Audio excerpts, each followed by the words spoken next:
Y'all realize he's butt naked under that shirt, right? Yep. Yup. Mm-hmm. Hey, hello, how do you do? Shady Doorags here. All right, let's go ahead and get this question answered. Why is this so late? Yeah, everyone else has already made bank off of the King of the Hill revival. Meanwhile, the guy who said he was going to milk the series is several weeks behind. Well, the original plan was to review the first episode of the new season immediately after release, and then spend the rest of August covering any other episodes that struck my fancy. Unfortunately, what videos I make is partially dependent on what I want to talk about. And there is a lot I want to talk about in this new season. So much so that I found myself having trouble trying to focus on just one episode. I tried making my usual episode reviewing videos, but man, the script writing was just not flowing. Thus, I needed a video like the one you intellectuals are watching now, where I talk about as much as I'm able. But these types of videos are outside my comfort zone, so even though the script finally started flowing, it was still flowing very slowly. It took me a while and a good chunk of rewrites, but I eventually decided that the easiest way for me to get across everything I want to is to mostly focus on the characters and how I feel about them throughout this new season. I should be able to hit every topic I want to talk about if I do that. But before we dive into it, we should talk about the thing that stares us in the face in literally every episode, the animation, which is noticeably different from the original. Some people have said that this alone is enough to persuade them to not check out the new season, but even if I wasn't motivated by green paper, this wouldn't be nearly enough to deter me. Don't get me wrong, it's definitely different. However, the art style more or less is still the same as the later seasons of King of the Hill, and there's a noticeable attempt to recapture the overall feel of the old show, even if it doesn't always succeed. The cinematography, the ambience, it all feels very King of the Hill. In all honesty, I stopped noticing the difference in the animation by the time the second episode came around. Now, to be fair, I should mention that animation quality and style have never been make or break aspects for me. Like, even with awful animation, it might pull me out of my immersion for a second, but I'm usually able to jump right back in. Anyway, that's that. Let's get to the characters. Yeah, I'm lumping these two together just because it's easier. I'll be doing the same with other characters throughout this video. Peggy and Hank return to Arlen, Texas after spending some years in Saudi Arabia due to Hank getting a contracting job. They are both now retired, have plenty of money that is growing, and spend a good chunk of the season finding different ways to fill in their time. Honey, the whole point of retirement is you do not have to fill in every free moment with work. Come on, watch some TV with me. The show uses Hank and Peggy's situation as a means of keeping up its biggest theme, conservatives dealing with an ever-changing world. Because the Hills were away from the States for so long, they're not familiar with all the technological and cultural differences that have changed over recent years. This doorbell app has turned all of our neighbors into fearmongers and gossips. Why would a doorbell need an app? We did not evolve from caves to hide behind screens, Hank. Is that a... Don't worry, they're both all gender. Uh-huh. Is cursed hobbit stout supposed to taste like medicine? This one tastes like a burn pile? Excuse me, do you have any beer that tastes like beer and isn't trying hard to taste like something else?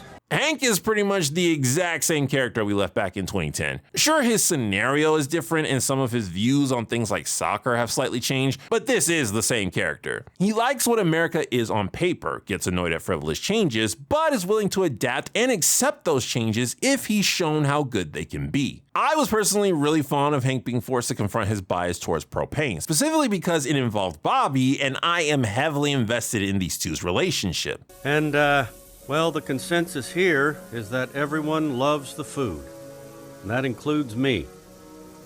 Seriously, I really like the direction the show is taking with Hank and Bobby. There are a good amount of moments where both of them make an effort to bond with each other. That being said, not every single moment with Hank is good. There are standout poor ones. An early example of this is the Megalomart scene at the end of the premiere, where a bunch of neighborly people convince Hank and Peggy that while things have changed, America is still America. Originally, I really liked this moment, and it actually succeeded in getting me emotional. After a few watches, however, I have to agree with people who say that it's rushed. Hank and Peggy had way too many good reasons to not stay in America for this brief moment to completely change their minds. Also, the Samoan thing didn't sit right with me. They're just called Caramel Delights now. It's more respectful to people from Samoa. That's a good change. Yeah, it's nice to be nice. I do not believe Hank would accept this as a good change just from being told that. One of the big complaints about conservatives is that they don't prioritize being nice, and Hank is a very good example of that. He's very neighborly, but not necessarily nice. The man regularly scoffed at stupid ideas, was fine with bullying, and constantly threatened to assault people if they pushed him too far. Now, you might think that maybe Hank's just gotten softer in his old age, but no. Here are some moments from this season of Hank not being nice. It's important we respect her culture.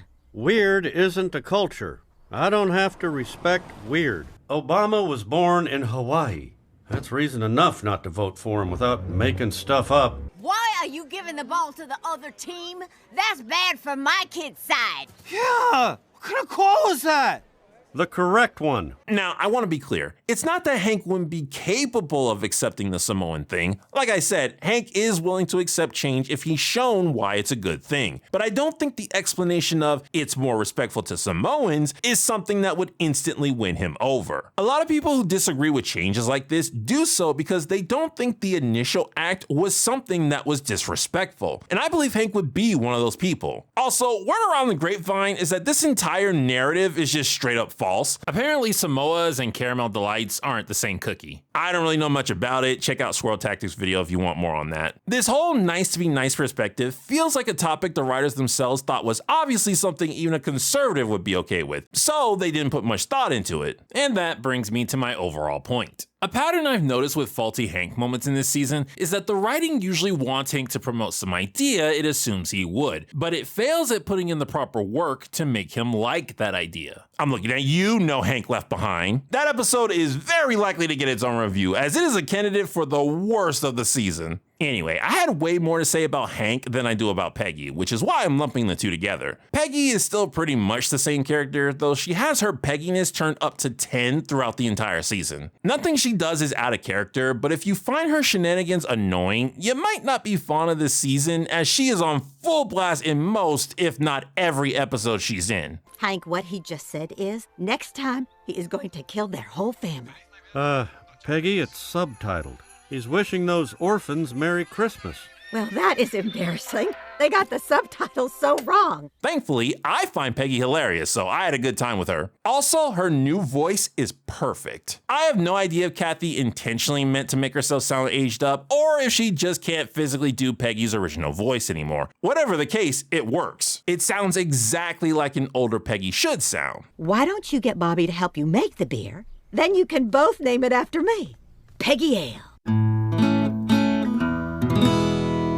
Bobby Hill is now 21 years old and is the manager, head chef, and co-owner of Robata Chain, a Japanese-German barbecue. Yes, I see the Cotton Hill irony. Bobby lives in an apartment in Dallas with Joseph as his roommate who works on a construction crew as well as sometimes for Bobby. Connie lost touch with the boys, but she quickly gets reacquainted with them early in the season, and all three of them share a friendship similar to what they had growing up. I think I have a surprise you're gonna love.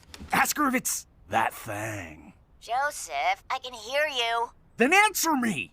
Alright, the consensus is in. Adult Bobby is the major highlight of the new season. From what I can tell, he's virtually everyone's new favorite character, including mine. What's interesting about Bobby is that he's the most different from his original self than anyone else in the show, and I think that's a big reason why so many people love him. Bobby is still Bobby in a lot of ways. He's still passionate about food, he still tries to keep up with current trends, and he's still relatively nice and naive in a lot of things. But he's also matured in a lot of ways. He prioritizes work over fun, is able to respectably stand up to his parents when he needs to, and he's a lot better when it comes to dealing with relationships. In short, Bobby grew up, but he grew up into an adult Bobby, and I think people really appreciate that, especially since he's so nice. In fact, his major character flaw is that he's too nice. Now, where have I heard that before? I legit do keep asking myself if Bobby is a Gary Stu, but I can't call him one because, unlike a lot of stories, Bobby's niceness actually does hinder him narratively.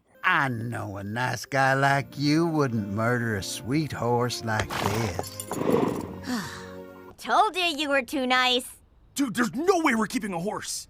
Shane keeps talking about his frat pranks. Shane can be self-centered and obnoxious, and downright mean sometimes. But at the end of the day, Shane's a good guy. Thanks, Bobby. You're a good man, Bobby Hill. Dumb, but good.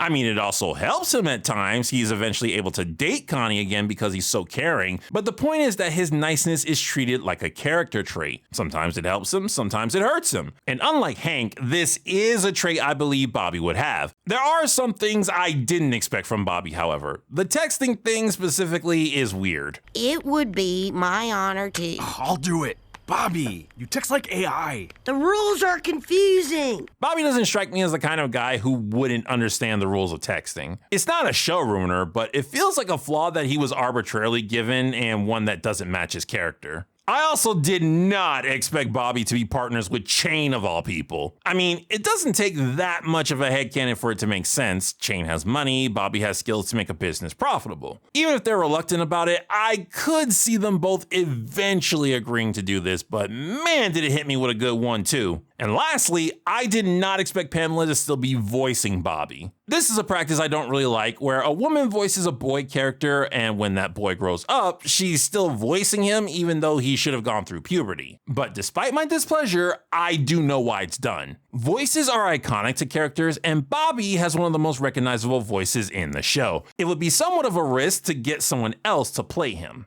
As a white dude, one of my biggest problems is I have no freaking clue what to wear on Halloween. All right, we all know and love the trash bag scene. There's not much I can say about it, so let's just acknowledge it exists, acknowledge that it's great Joseph takes after Dale in ways like this, and move on. Joseph has become Bobby's Dale, which is so appropriate. In fact, I like the dynamic between Bobby and Joseph way more than the one between Hank and Dale. Most of the time, Dale and Hank don't feel like friends. Hank is constantly annoyed at and or berating Dale. In the secret tunnels from Acapulco to the Denver airport.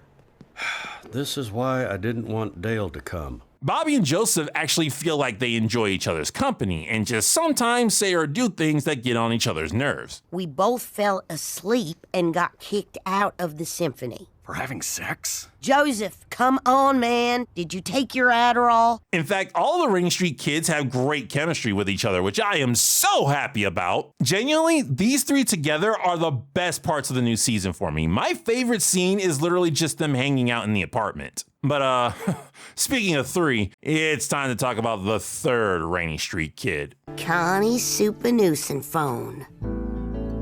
Bobby Hill? Connie is now a college student double majoring in 2 engineering fields at UT Dallas, which is very much expected. You know what wasn't expected? What's up, babe? This guy bothering you? So, wait, you guys are... Dating. How on earth did that happen? Connie couldn't stand Chain when they were kids, and he's only gotten worse with age. Shoot, even in this season where they're dating, they don't have a single moment where they get along. So why is this a thing? Because we are in an open relationship. We both can hook up with other people whenever we feel like it. But do you love him?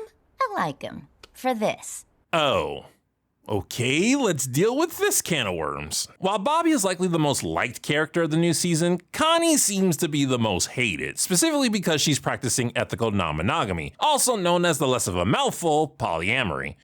Many people do not like this aspect of her character. Now personally, I'm not really fond of polyamorous relationships myself, and I too was cringing when Connie revealed that's what she was doing. But to be fair, I think this is 100% a believable trait for this character. Connie grew up in a household where her parents were constantly using her to fulfill their emotional baggage. Given that, and the fact that her parents are divorced, more on that later, it makes complete sense that she would want to at least try a relationship that had no emotional expectations. And since Chain is the kind of person who would be glad to not be bogged down by expectations while also being someone Connie's parents would approve of, Connie choosing to date him doesn't seem that ludicrous. In fact, I wouldn't be surprised if Chain was the one who suggested polyamory, which was how he was finally able to convince Connie to go out with him. It's still weird because she clearly still can't stand the guy, but I can at least see her justifying it to herself. Plus, King of the Hill loves its stereotypes, and Connie is a very on-point stereotype of a modern college woman. E&M is a relationship structure that allows people to have a connection without hurdles like jealousy or expectations. Have you ever heard of slut shaming? It is the single worst thing anyone can do to someone.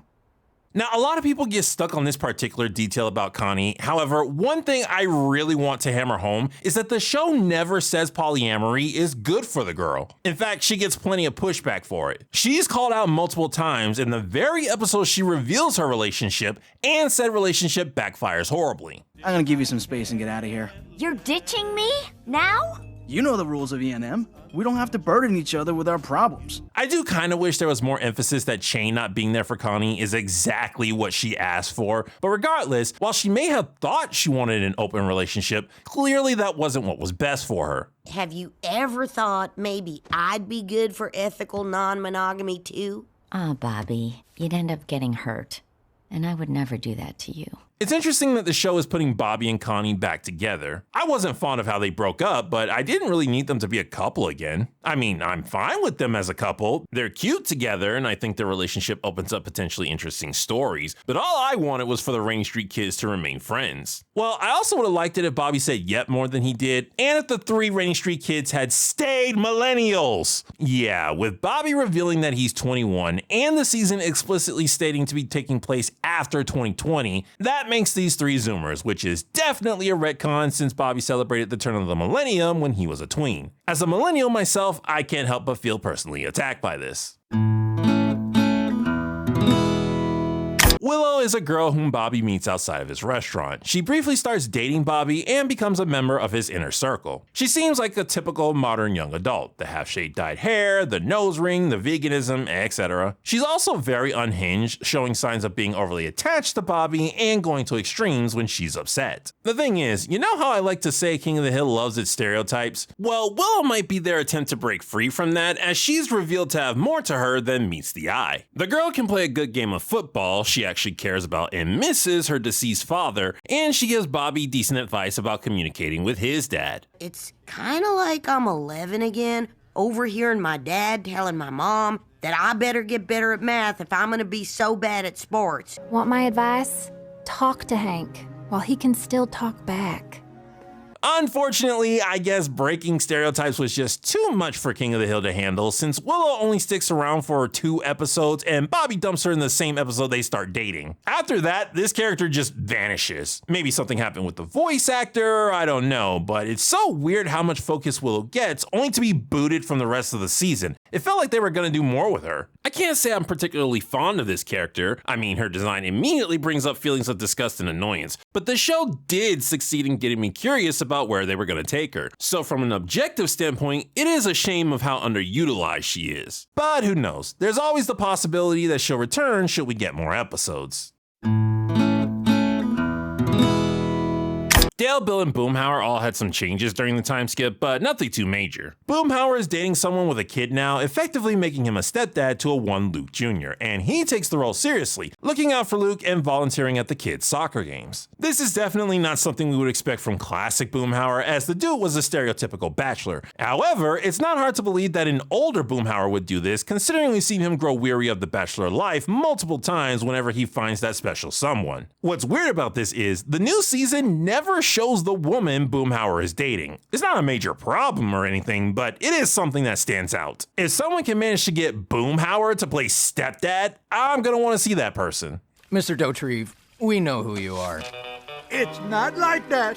We were in love. Bill is in a similar vein to Peggy in that he's pretty much the same while being on full display. The dude is constantly saying creepy stuff, especially when Peggy is involved. I don't mind that you're going to Dallas, Hank. Someone needs to stay here to support Peggy's new library. I think Peggy's got it, Bill. Now, unlike Peggy, Bill's antics do tend to get under my skin a lot, so while I can't say he's really acting out of character, I do wish they had focused more on his positive traits instead of just his negative ones. And then there's the episode Peggy's Fade Out, which holy dongles this episode! Bill is revealed to have new barber friends, which I was really happy to see. They all turned out to be black, which I thought was really funny, and Hank finds out that Bill has been lying to them for years, claiming Peggy is his wife and that Hank is a sad, pathetic neighbor, which really ticked me off. Like, this episode wouldn't have been so bad if Bill hadn't gotten away with everything. By the way, this is also the episode where Connie reveals she's polyamorous. I wouldn't be surprised if it was the most hated episode of the season. I was wondering when you'd get around to me.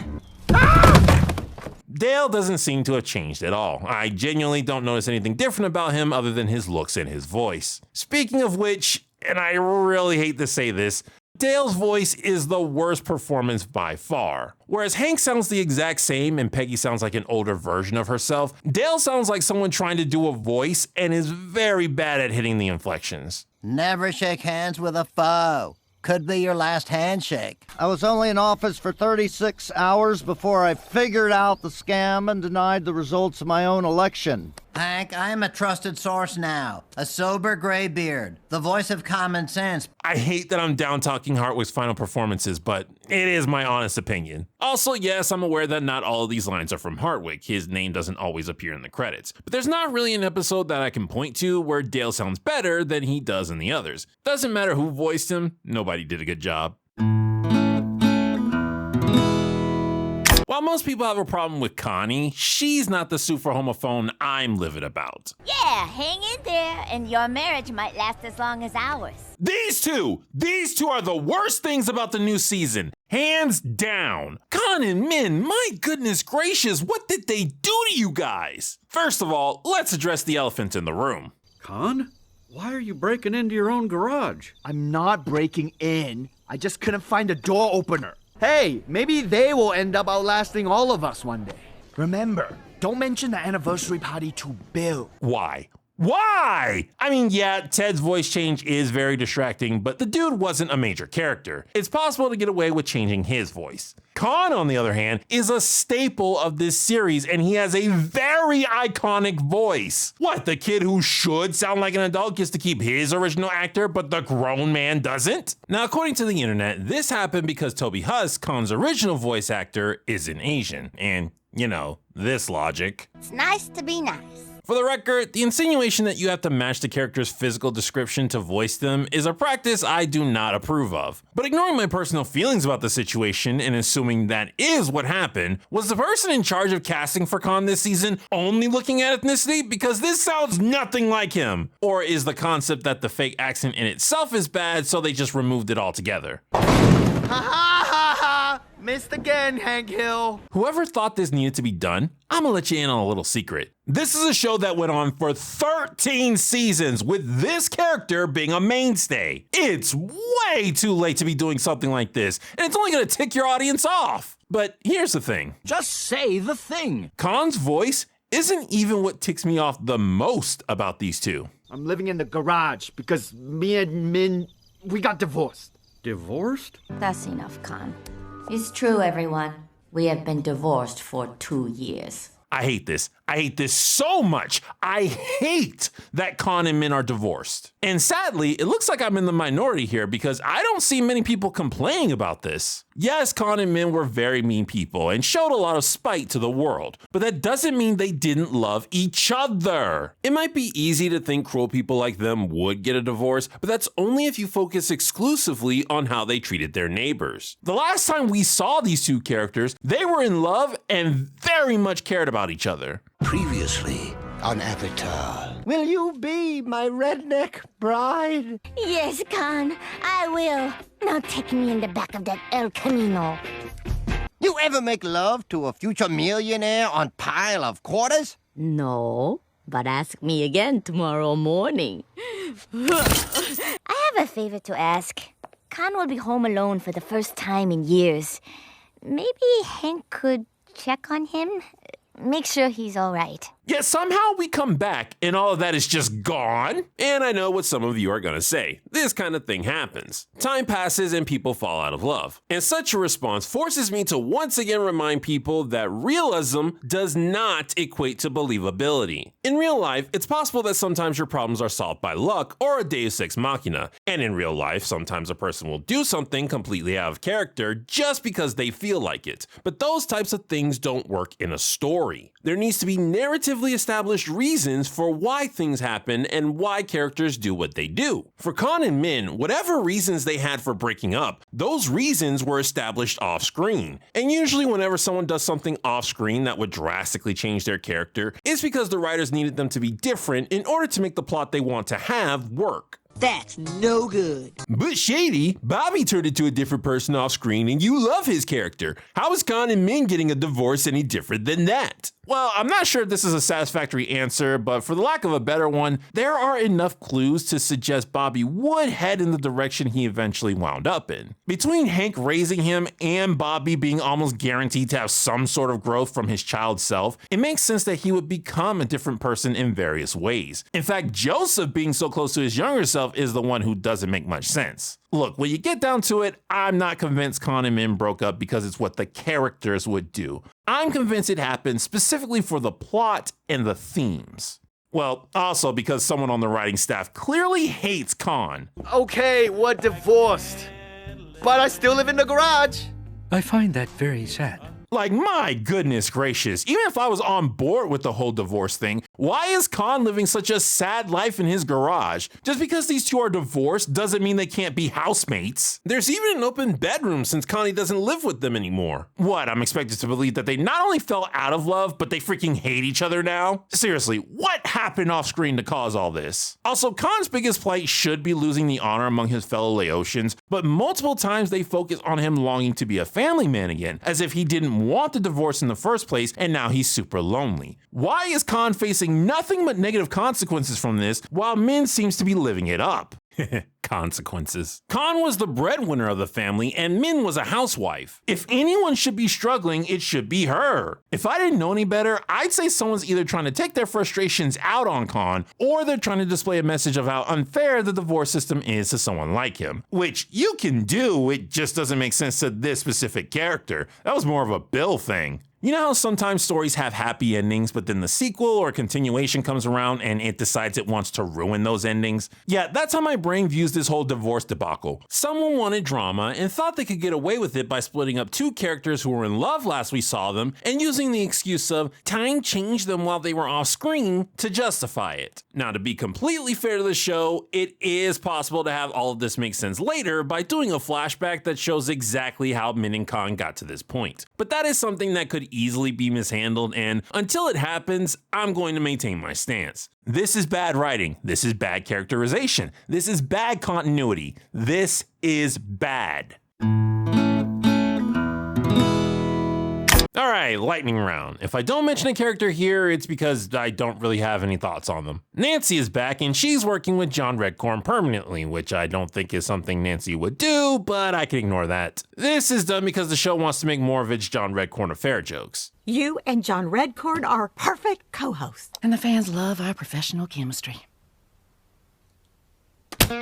Speaking of which, we also have John Redcorn. You know what? No. The John Redcorn I despised happened years ago. Gonna give this older version a chance for a fresh start. So far, he's been a very nice and respectable person. Buck Strickland's still around, and he seems to be the same as ever, just a bit older, but I'm curious as to what happened to Strickland Propane. Like, why isn't Hank still working there, or even running it? There's a whole episode about how Hank doesn't like retirement and actually wants to keep working, and given Buck is also retired, I don't see why Hank couldn't just become the manager or even owner of Strickland Propane. Good Hank. The writers are clearly using him as a theme device for their masculinity episode, hence why they aged him up. The kid should be like 8 years old, yet he's acting like a teenager. Luann, Lucky, and Gracie are nowhere to be found. I'm guessing the writers are still trying to figure out what to do with them. There's this new character named Brian Robertson. He and, I presume his family, lived in the Hill House while Hank and Peggy were overseas, and he reappears throughout the season doing various things. The guy is so generic, he doesn't stand out in any way other than the fact that he's black. Now you would think that alone would lead to some funny jokes, but other than Bill's barbershop incident, it doesn't. Still, regardless of him being uninteresting, him being voiced by Keith David just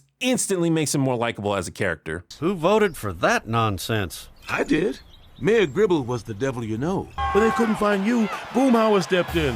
He made a few changes. Normally, we're an R&B band, but tonight, we're fusing in some Laotian flavors. Hit it, Ken, man. They better not ever recast this dude because Keith's voice is doing so much heavy lifting. And finally, just want to say that I noticed Grey Delisle being sprinkled everywhere throughout the show. No, mister. We're just scouts. And they're only $5. No idea what you said, but I just wanted to be cool like you, Boomhauer. Eric, this is Hank. He's gonna hang the curtains. You're a lifesaver. Oh, sure. Everyone knows Chain. He's the president of Alpha Alpha. It's very distracting because I can almost always instantly recognize her, and her popping up over and over again in a show like King of the Hill takes me out of the moment. However, it is impossible for me to not like Gray getting more roles. Castor is every background character for all I care. Shoot, Castor is Khan, if he's just as fitting as the guy who actually got casted. So after all that, what does Shady Doorags think of King of the Hill's new season? Well, I'd say it's pretty freaking good. Are there problems? As my various rants have demonstrated, yes. But I've ranted about the old series too. It's how a good chunk of you found this channel. The new season isn't perfect, but neither was the old King of the Hill. I think, however, the good vastly outweighs the bad. As much as I hate Connie and Min's divorce, I love the Rainy Street kids' relationship even more. As awful as Bill getting away with lying is, it's only one episode, whereas there are multiple ones with Hank and Bobby bonding. And as bad as some of the voice acting is, there's still plenty of good voice acting. Look, I can't guarantee that every King of the Hill fan who sees this season is gonna like it, but I think there's enough effort and heart here that we should all be willing to give it a chance. I honestly feel like it's a good return to form, and I, for one, am willing to welcome in our new king.